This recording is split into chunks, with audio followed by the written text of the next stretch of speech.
You remember the photo, don't you? 12 women standing in a field of snow just outside a small Nebraska town. They're smiling. Their coats are buttoned to the top. And behind them at the edge of the frame, a house, old, narrow, and wrong somehow. That photo was taken in 1996. 1 year later, every woman in that picture vanished. For months, no one spoke about it. Police searched frozen cornfields, riverbanks, abandoned barns. Nothing.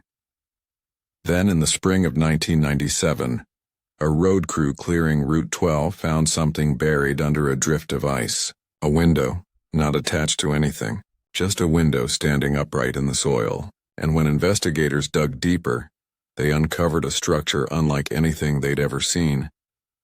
A house with no doors. Only mirrors if this happened in your town. Would you step inside? Where are you watching from? Comment your country below. You drive west, leaving the highway behind. Snow covers the old county road in long silver streaks, the kind that never melt even under the April sun. There are no other cars, no signs of life. Just the rhythm of your tires sliding over packed ice and the wind moving through the broken corn stalks. You're following what's left of Route 12, the same stretch where those 12 women were last seen 26 years ago. The case file said they lived ordinary lives: teachers, nurses, a waitress, a mother of two. They disappeared between January and March of 1997. No bodies, no struggle, no ransom. Only the photographs remained. Each picture captured one woman standing somewhere on the outskirts of town. And in every single frame, that same crooked house appeared behind them, always half lit, always watching. You slow down as the GPS signal drops out. A few yards ahead, something glints beneath the frost, a mirror, a full-length mirror leaning against a fence post, its surface dusted with snow. It's cracked through the middle, your reflection split in two, and for a moment, you swear you see someone standing behind you in the glass. But when you turn, there's nothing there. Locals say the house was built in 1912, then condemned in the 70s. They said it burned once, rebuilt itself somehow. Or maybe was rebuilt by the same man who vanished from town a year later. They said the house had rules. Never look in the mirrors after midnight. Never speak to the reflection that speaks first. Never stay past the second knock on the window. You reach the property line just as the sun disappears. The field stretches wide and flat, a perfect mirror of the sky. At the center, rising from the snow, stands the house. No doors, no porch, no path. Just walls of gray wood and glass. Hundreds of mirrors, each one a different shape, stitched together like scales on some frozen creature. And as you approach, your own reflection begins to multiply. Dozens of you walking toward yourself from every direction. Something moves inside. Not a shadow, not light, more like the absence of both. The temperature drops. Your breath catches in the air. Somewhere deep within the house, a faint knock echoes. 3 slow taps against the glass. Then another, and another. Each one closer than the last. You stand there, surrounded by mirrors, and realize you're not alone. Someone or something is knocking from the other side. You step closer to the house, drawn by the reflection that doesn't quite move when you do. The snow crunches under your boots, the sound hollow and distant, like you're walking through someone else's memory. Every mirror stares back at you from a slightly different angle. Some show your face as it is, others older, wrinkled, tired, eyes hollowed by something you can't remember. The police once sealed this property off. Back in 1997, it was part of the investigation that made national headlines for about a week before disappearing entirely from the news cycle. 12 missing women, all connected by one place. When the FBI arrived, the mirrors were already here, rows of them leaning against the outer walls like sentinels. But when agents tried to count them, they couldn't agree on how many there were. 34, said one report. 39, said another. One claimed 51, arranged in perfect symmetry. But photographs taken minutes apart never matched. No one ever entered through a door because there wasn't one. The house had no entrances, no exits, just mirrors sealed tight to the frame as if the wood itself had grown around them. Investigators drilled through the side once. When they pulled the bit back out, it came coated in frost, and from inside they heard something moving. Something slow, something wet. You walk around the perimeter. The mirrors catch the moonlight now, scattering it in hundreds of directions. It feels like being surrounded by stars that only reflect your fear. In one pane you see movement again, a flicker of color. A woman standing barefoot in the snow, wearing a long blue dress. She looks directly at you, and when you blink, she's gone. But her footprints remain in the reflection, pressed deep into the white surface leading toward the house. Locals stopped talking about this place decades ago. Old police interviews mention a man named Raymond Heller, the one who owned the property before the disappearances. He'd been a photographer, mostly portraits of women in rural communities. After the 12th woman vanished, they searched his darkroom. The walls were lined with mirrors, too, all fogged and cracked from heat. Every photograph he developed showed the same background. That house. Even in images taken miles away, you reach one mirror that's different from the rest. Its frame isn't wood or metal but bone white, like the color of old ivory. It's warmer to the touch than the air around it, and in it your reflection exhales even though you don't. You take a step back. The reflection stays. Then slowly it raises its hand. A crack appears in the glass, stretching down like a lightning bolt frozen mid-strike. A whisper slips through, soft, childlike, impossible to locate. It says one word. Below, you turn toward the field. Snow has begun to fall again, silent, heavy, erasing your footprints. You scan the ground and notice something strange. A small depression near the center of the property. Almost like a sinkhole beginning to form. The snow slides inward, swallowed by the earth, and beneath it the outline of stairs emerges. You realize the mirrors weren't meant to keep people out. They were meant to keep something in. You shine your flashlight into the opening. The beam hits glass. A second mirror. But this one isn't reflecting you. It's reflecting a room that shouldn't exist. A kitchen table. A chair tipped on its side. And in the corner, 12 shadows standing motionless, as if waiting for someone to call their names.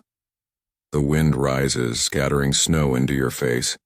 And for a brief second you see your reflection again, but it's not alone anymore.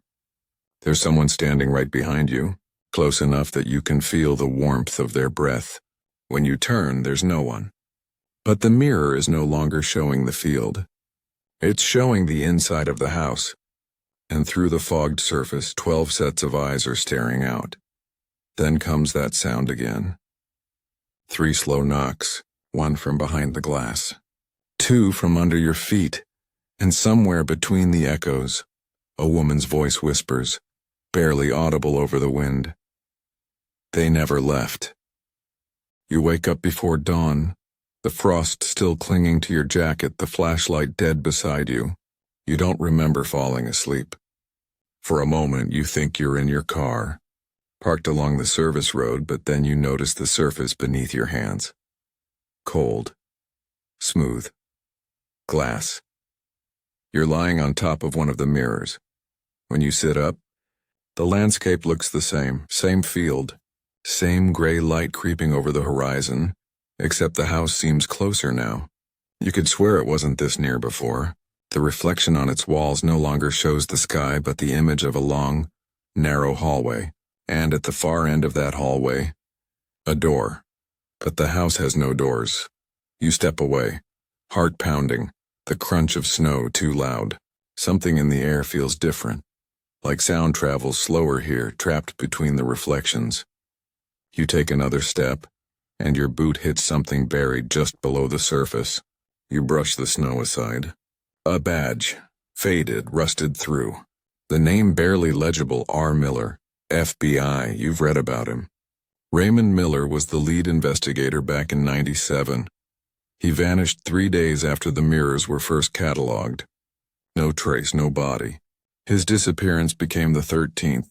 The reports say the Bureau sent a second team 2 weeks later. They found Miller's camera near the house. Inside the film cartridge, 12 exposures. Only one developed cleanly. It showed Miller standing in front of the house, flashlight raised. Behind him, reflected in the mirrors, were 12 women, all in blue dresses, all staring directly at him. He never saw them standing there. You dig deeper into the snow, uncovering a corner of plastic on a weathered evidence bag. Inside, a cassette tape. The label smeared, but you can make out a few words in faded pen ink. Interview number 4, Heller. The photographer. You slide it into your pocket. The wind rises again, whispering through the field like a warning. Later, inside the truck, you wipe frost from the windshield and plug the tape into a recorder. Static first, then a voice, male, calm, steady. This is Special Agent Miller. Date is March 19, 1997. Subject, Raymond Heller. There's a pause, the shuffle of papers. Then another voice, older, slower. I told them. The house doesn't take people. It reflects them. The ones it wants. Miller. Reflects them how? Heller. Like a photograph. But the exposure never ends. The sound of the tape crackles, then cuts out abruptly. When it resumes, Miller's voice is gone. Only Heller remains, whispering into what sounds like the dark. You have to break the mirrors, he says. Not the glass, the reflection. You glance out the truck window. The house is visible through the fog now, faint but solid, and in every mirror you can see someone is standing. 12 figures still watching. The next entries in the FBI files read like something out of a fever dream. Agents reported visual distortions in the glass, shapes moving independently of reflection, voices repeating names that no one recognized. One officer claimed he saw his own face speaking to him, asking to be let out. After that, the case was quietly sealed. The Bureau called it environmental interference and pulled the funding. But the locals still tell the same story, that when you drive past the field on a moonless night, you can see your own car reflected in the mirrors, headlights on. Even if the house is miles away, you turn the tape over. On the back, another label, play backwards. The recorder resists for a second, then clicks. The tape spins in reverse, the sound warping into an animal noise. But beneath the distortion, something begins to form. A human voice, whispering, counting. 12. Then silence. Then one more word. 13. The engine stalls. Every light on the dash dies.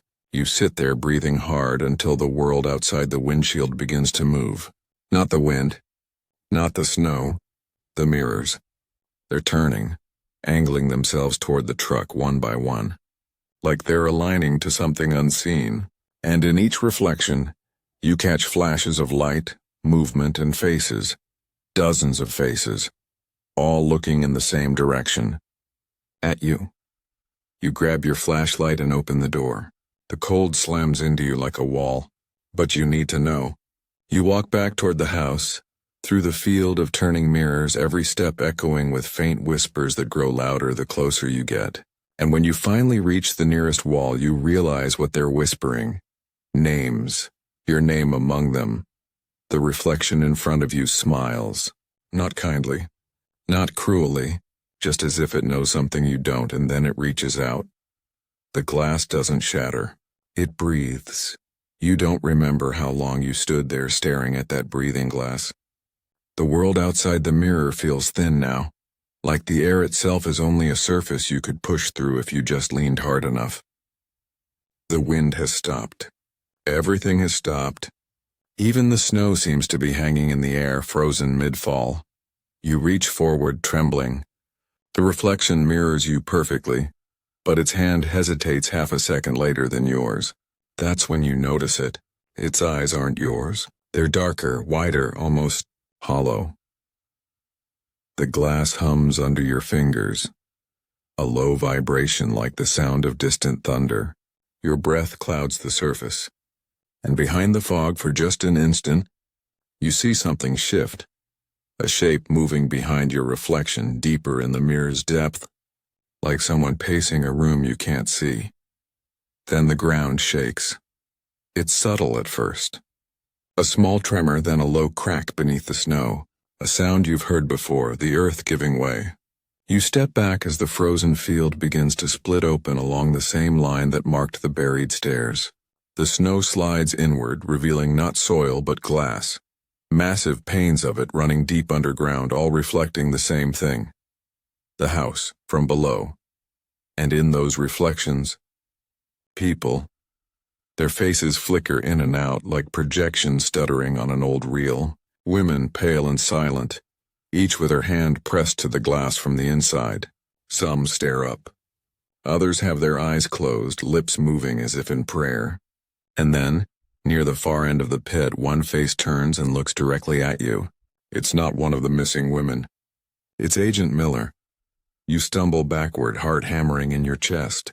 When you look up, the mirrors of the house have gone dark, every reflection snuffed out. The structure itself seems to breathe in, wood creaking, glass shifting, and then exhale, a sigh that ripples through the frozen air. You run. The snow crunches underfoot, but there's no sound of your own breathing. It's as if the air refuses to carry it. When you glance to your left, you see movement again. Shapes running beside you parallel, trapped inside the mirror's surface. 12 of them. Each keeping pace with you, their faces expressionless, their eyes fixed straight ahead. You stop suddenly. They don't. They keep running, vanishing into the distance until the mirrors show nothing but your own pale face staring back. Somewhere in the silence, the tape recorder in your pocket clicks on. You didn't press play. Static first, then that same voice. Raymond Heller, the photographer. They found the 13th reflection, he says. It wasn't supposed to exist. Not in the house. Not in the field. Not anywhere. The static rises, swallowing his words, then shifts into something else. An old radio transmission, faint and broken. Search suspended indefinitely. Case file sealed under, then silence. And beneath that, a whisper so soft you almost miss it. Underneath, you shine your light down again into the sinkhole. The glass beneath your feet trembles. There's something moving below the surface, and slow, deliberate, massive. Not human. Not entirely. And then, for the first time, you hear it. A sound like breathing, but deeper, heavier, coming from below the ground itself, followed by a voice that doesn't come from the mirrors or the tape. It comes from the air around you, from inside your own head. Come see what they built. You turn toward the house. The mirrors along its walls flicker to life one by one, each showing a different moment in time. FBI agents digging through snow, photographs being taken, a woman in a blue dress screaming soundlessly, a camera falling into the snow, and you, standing exactly where you are now. The reflection raises its hand again, but this time when it touches the glass, your fingertips meet something wet. Not the cold, smooth surface you expect, but skin. And from deep inside the house, something knocks once, twice, then a third time. The same rhythm from the tape. The same rhythm the mirrors answered years ago. You realize with the kind of clarity that cuts through fear. The house isn't haunted. It's remembering, and it's remembering you. You wake to the sound of a voice calling your name. Soft, almost kind. The kind of voice you'd follow without thinking.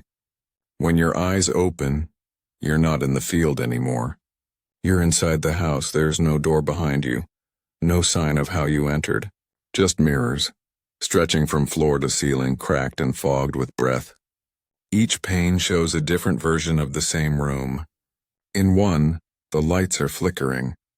In another, the walls are blackened with soot. In a third, everything is covered in snow.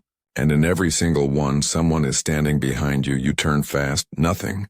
The mirrors hum, vibrating softly like they're alive. Then faintly, one of them begins to speak. Not from a speaker, not through the air, from inside the reflection itself. A man's voice. Agent Miller. Field log, he says, his tone shaking. We've breached the outer layer. Structure isn't wood. It's... He stops. A second voice interrupts, distorted and wet. It sounds like it's coming from deeper inside the glass. Keep digging. The mirror flashes white. Suddenly you're standing outside again, except it's 1997. FBI trucks line the field, spotlights cutting through the snow. You watch as men in dark coats shovel through frozen earth. A woman in a parka stands beside them holding a radio. Her reflection is everywhere, in the truck windows, in the mirrors, in the ice. But the reflections don't match her movements. They're looking somewhere else. At you. You blink and the world jerks back to now. The house around you groans like something shifting in its sleep. The air is thick with the smell of wet dust and old film chemicals. You take a step forward and nearly trip over a tripod lying on the floor. A camera still mounted, its lens cracked. When you brush off the dust, the power light flickers red, faint but alive. The screen comes on.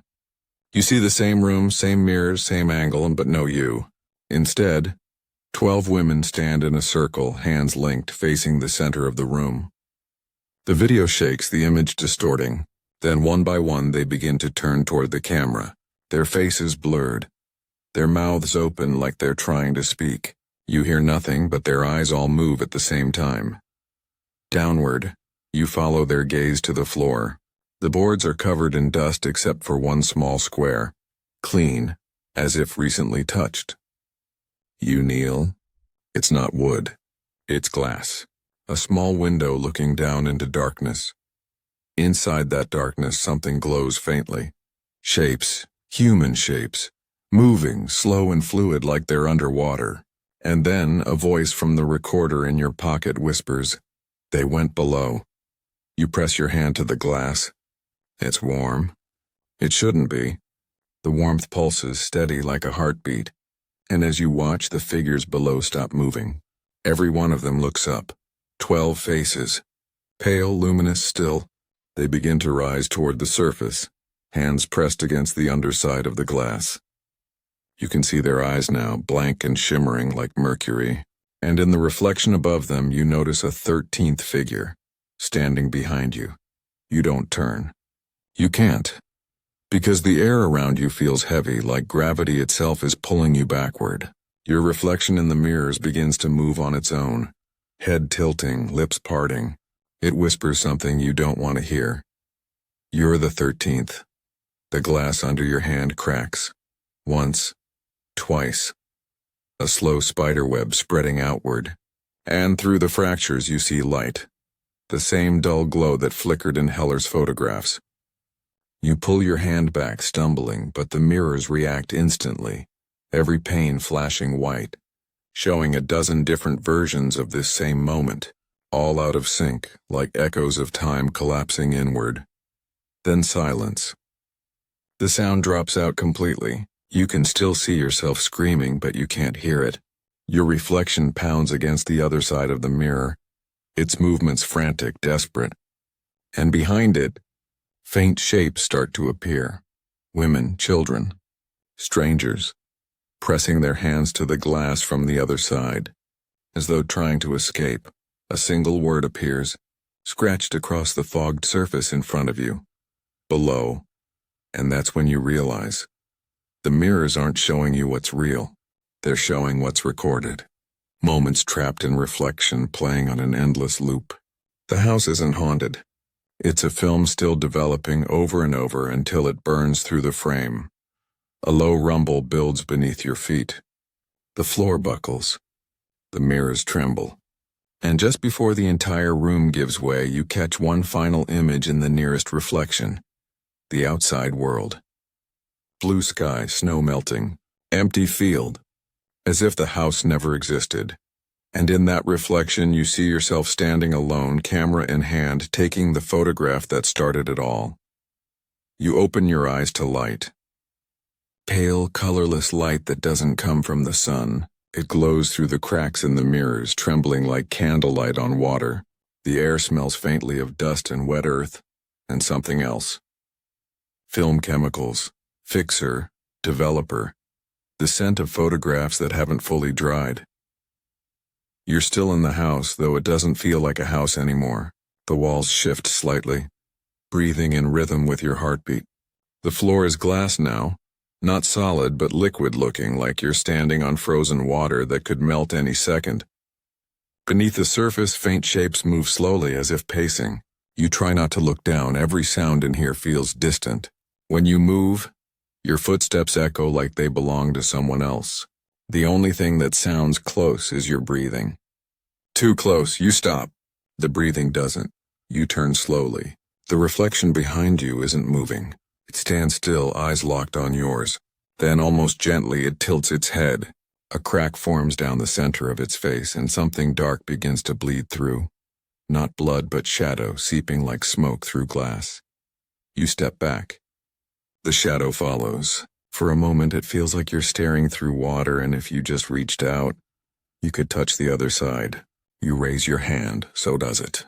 But this time, it moves first. The mirror ripples like the surface of a pond. A wave of cold air spills out, coating your skin in frost.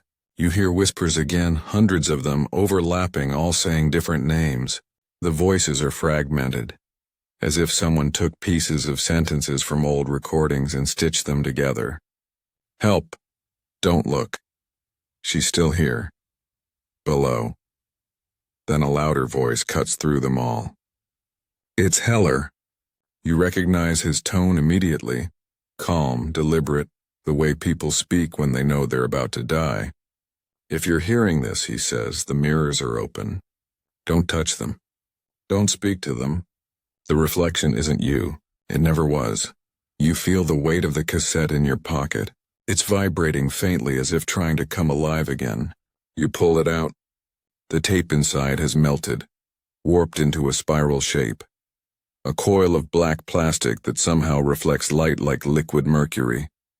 The whispers grow louder, circling you now, forming words that twist through the air. Stay. Finish. Remember. You look around. The mirrors have changed. They no longer show the room you're in.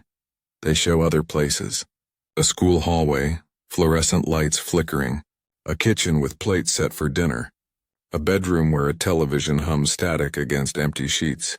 Scenes of life perfectly ordinary, but every single one has something missing. No people. Only reflections. You realize what this house is. Not a place. Not even a memory. It's a dark room. One built for reflections instead of photographs. And the women, the agents, Heller, they were all captured here, printed into glass. The house didn't kill them. It developed them. The air grows colder. The mirrors dim again. One by one until only one remains lit. It's smaller than the rest.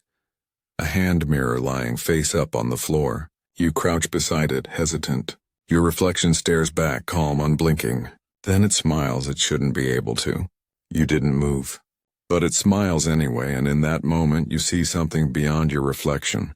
A hallway stretching endlessly behind the glass, filled with doors. Not mirrors. Actual doors. Each one marked with a name.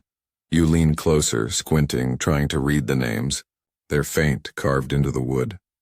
You recognize some of them. The 12 missing women. Miller. Heller. And then the last one. Your name you pull away instinctively, heart racing. But the reflection doesn't, it stays there, still smiling. And when you step back, it begins to walk forward toward you. The glass fogs. The surface bulges, stretching outward the way water does before it spills over. Then, with a sound like air escaping a sealed room, the reflection steps out. You stumble backward, your flashlight clattering across the floor. The figure that stands before you is identical in every way. Same jacket, same face, same trembling hands. Except its eyes. They're hollow, like they've seen too many versions of the same moment. It speaks. Softly. Now there are two. The light flickers. The mirrors tremble. And behind you the 12 names begin to whisper again. Not pleading this time, but chanting. As if they've been waiting for this. As if this was the point all along. The reflection doesn't attack. It just stands there, breathing softly. The same rhythm as yours, the same faint tremor in the hands. You take a step back and it does not follow. For the first time you realize it's waiting. You look around the room, the mirrors, the glass floor, the cracks glowing faintly like veins of light beneath the surface. Somewhere below, something hums, steady and mechanical. You kneel, pressing your ear to the floor. It's not the sound of breathing. It's electricity. A generator. There's something alive under the house. Not a ghost. A system. You glance back up. Your reflection, the other you, tilts its head, almost approving. Then it raises its hand and points downward. The floor ripples again, and through the cracks you see movement. A spiral staircase of metal leading deep underground. The glass softens, turning translucent. And before you can think, your body moves on its own. You step forward into the reflection, and the world folds around you. Darkness. Then light. You're standing in a massive chamber beneath the earth. Rows of glass panels line the walls, each one lit from within by a dull, flickering glow. At first you think they're mirrors too, until you get closer. They're windows, and behind each one a room, a memory, a life captured mid-breath. One shows a child sitting at a kitchen table, frozen with a spoon halfway to his mouth. Another shows a woman hanging laundry in a windless field, a man staring into a bathroom mirror, all of them still mid-motion. You touch the glass. It's warm again, that same heartbeat pulse. And suddenly the figures twitch. The man blinks. The woman turns her head. The child looks up, right at you. The sound of footsteps breaks the silence. You turn. Your reflection is standing at the far end of the corridor, its expression unreadable. In its hand it holds a small object, a camera. The same make and model as Heller's, the same one found in the snow.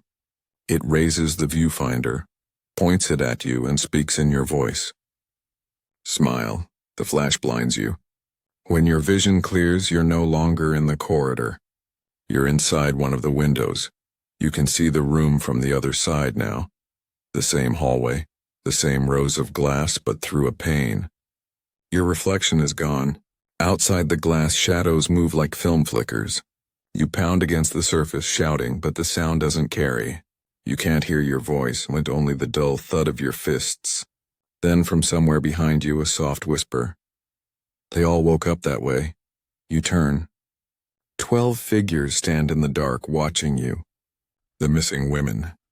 Their faces are pale, drained of everything but memory. One of them steps forward. Her voice is distant, layered, as if played through an old speaker. It doesn't kill, she says. It records, over and over until it runs out of space. You stare at her, trying to speak. She shakes her head gently. There's only one way out. You wait. She points to the floor beneath your feet. Erase the reflection. You look down. The surface of the glass is rippling again. And in it you see not your face, but your reflections. It's holding the camera again, watching you. And this time it's smiling wider. You hear the faint click of a shutter. Then another. Then another. Each flash makes the world around you dimmer. The walls fade.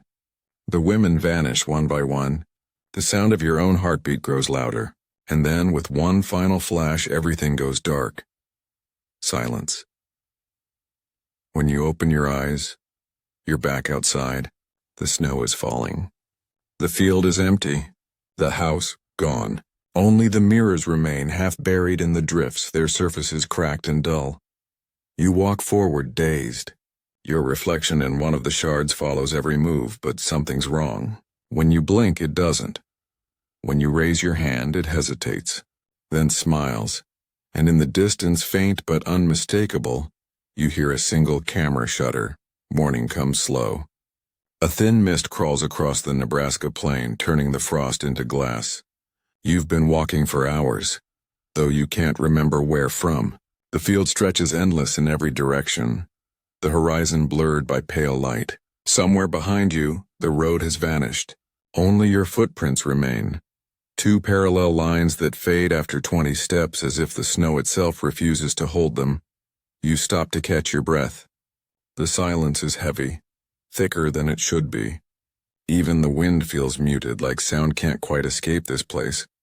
You reach for the recorder in your pocket, half expecting it to be gone, but it's there. Warm, still running. You press play, static. Then a voice you recognize immediately. Your own.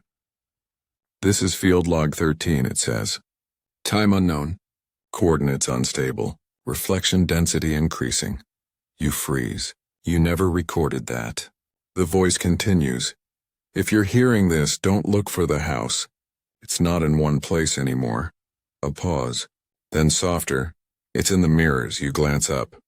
All around you the snow hides shapes. Shards of glass barely visible poking through the frost like bones. You kneel beside one and brush away the powder. Your face stares back at you, faint and flickering. But the reflection isn't matching you this time. It's looking past you. You turn slowly. The field behind you isn't empty anymore. Dozens of figures stand in the mist, silent and still, each one holding something in their hand. Cameras. Old ones, the kind with film and flashes. They raise them in unison. Click. The sound rolls across the plain like thunder. Light floods your eyes. When it fades, the figures are gone. Only the faint echo of shutters remains, looping in the distance like wind chimes made of glass. You check the recorder again. Still running. You rewind it a few seconds and press play. Static. Then a whisper. Don't dig below. The same phrase from Miller's original tape. But now it's followed by something new. Your voice layered over his. I didn't. You drop the recorder. It lands face up in the snow, red light still blinking. The screen flickers, glitching. For a moment you see your reflection in it, distorted and grainy. And standing beside you, another version of yourself smiling faintly. Then both images dissolve into static. You back away, breathing fast. The mist around you thickens, and as it does, the air begins to pulse with faint bursts of light. Flashes, hundreds of them firing from nowhere. Each one captures something for a split second. A woman's hand reaching out. A face pressed against glass. A mirror shattering from the inside. Then darkness again. You stumble, falling to your knees. The snow gives way beneath you with a low crack, revealing a black void below. Not soil, not rock. Just glass. Endless glass reflecting the sky above, the mist, and your own silhouette kneeling at its edge. And deep beneath that, moving faintly like a shadow beneath water, something stirs. It rises toward the surface, slow, graceful. Inevitable. You whisper to yourself, it's not real. But your reflection whispers back, perfectly in sync. That's what they said. The light from below grows brighter, blooming upward until it blinds you. And through the glow you hear faint voices again. The 12 women, Heller, Miller, all overlapping, repeating a single sentence. It never stopped recording. The glass beneath you fractures. A wave of light rushes upward, pulling everything with it. Snow, mirrors, sky. Then silence. When you open your eyes, you're sitting in a chair. A wooden one. In a room you've never seen before. There's a table in front of you. 5 plates set for dinner. A tape recorder sits in the center, its reels turning slowly. You lean closer, heart pounding. From the speaker, a voice whispers 3 words. Your words. Don't dig below. The light flickers. The recording stops. And in the reflection on the tape's metal surface, you see the faint outline of a door behind you. You turn. There's nothing there, only mirrors. Hundreds of them. All waiting.